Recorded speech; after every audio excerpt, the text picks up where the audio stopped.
وفيما يلي تركيبة الحكومة الجديدة التي تنتظر نيل الثقة من المجلس التأسيسي. وزير العدل السيد نور الدين البحيري، تفضل.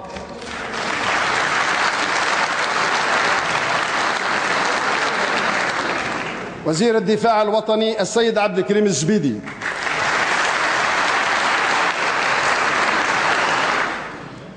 وزير الداخلية السيد علي العريض.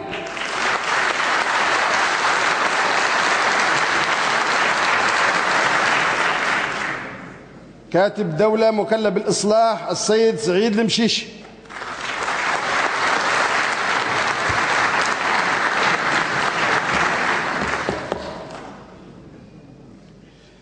وزير الشؤون الخارجية السيد رفيق عبد السلام.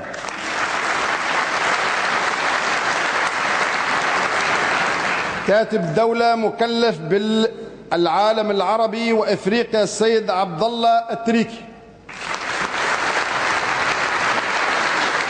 كاتب الدولة مكلف بالشؤون الأوروبية السيد التهامي عبدول. كاتب الدولة مكلف بأمريكا وآسيا السيد الهادي بن عباس.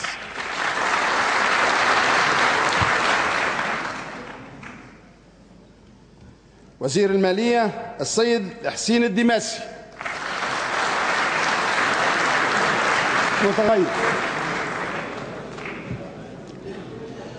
متغيب أخونا إن شاء الله خير.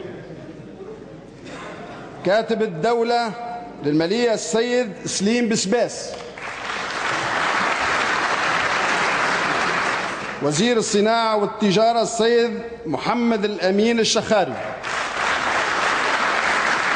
وزير معتمد لدى وزير الصناعة والتجارة مكلف بالتجارة والصناعات التقليدية السيد بشير زعفوري. وزير الشؤون الاجتماعية السيد خليل الزاوي.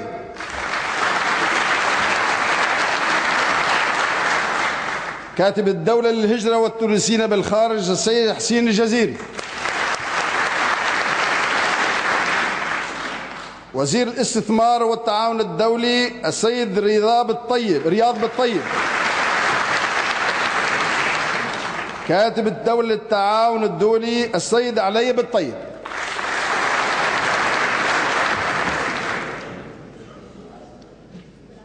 ضالي في القربة بعد شوية أنا بقى.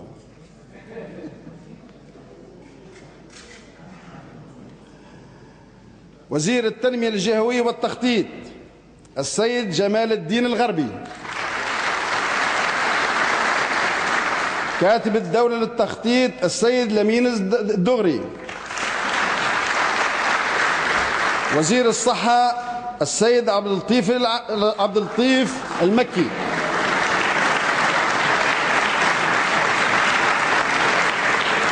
وزير التعليم العالي والبحث العلمي السيد مصعب بن سالم. وزير الثقافة السيد مهدي مبروك. وزير الفلاحة السيد محمد بن سالم. كاتب الدولة للفلاحة السيد الحبيب الجملي. وزير البيئة أو وزيرة البيئة السيدة مامية البنا.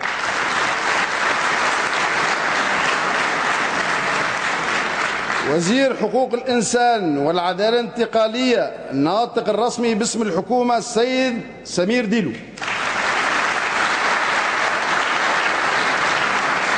وزيرة شؤون المرأة والأسرة السيدة سهام بادي.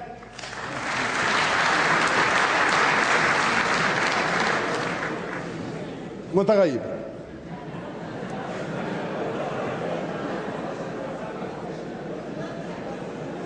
وزير الصحة قلنا.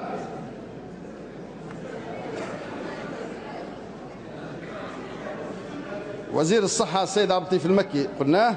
وزير الشؤون الدينية السيد نور الدين الخادمي.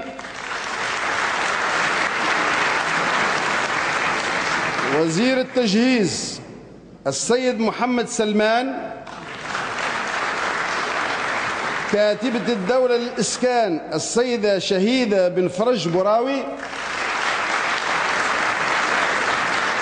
وزير وزير النقل السيد كريم الهاروني.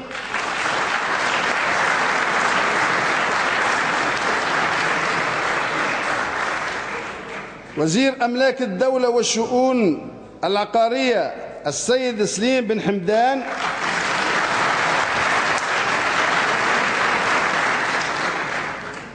وزير التربية السيد عبد اللطيف فخفاخ عبد الحميد عبد اللطيف عبيد معذرة.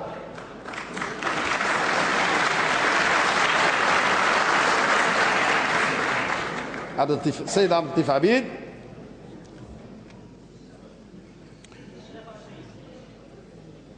وزير الشغل والتكوين المهني السيد عبد الوهاب معطر.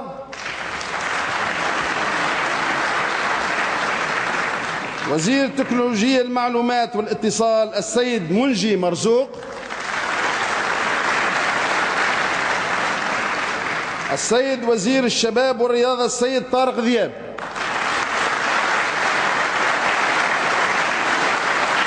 مع كاتب الدولة للشباب السيد هشام بن جامع. وزير السياحة السيد إلياس الفخفاخ.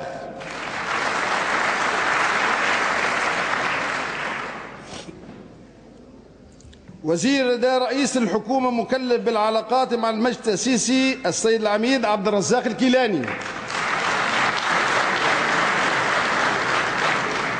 وزير لدى رئيس الحكومة مكلف بالملفات الاقتصادية السيد رضا السعيدي. وزير لدى رئيس الحكومة مكلف بالإصلاح الإداري السيد محمد عبو.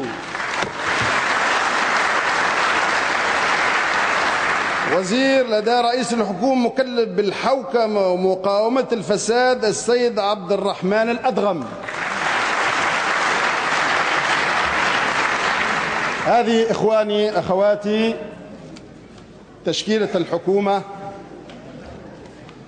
أرجو أن تكون موفقة وتنالوا رضاكم وتزكيتكم، وستكون إن شاء الله في خدمة شعبنا وإنجاز مبادئ ثورتنا. والسلام عليكم ورحمة الله وبركاته.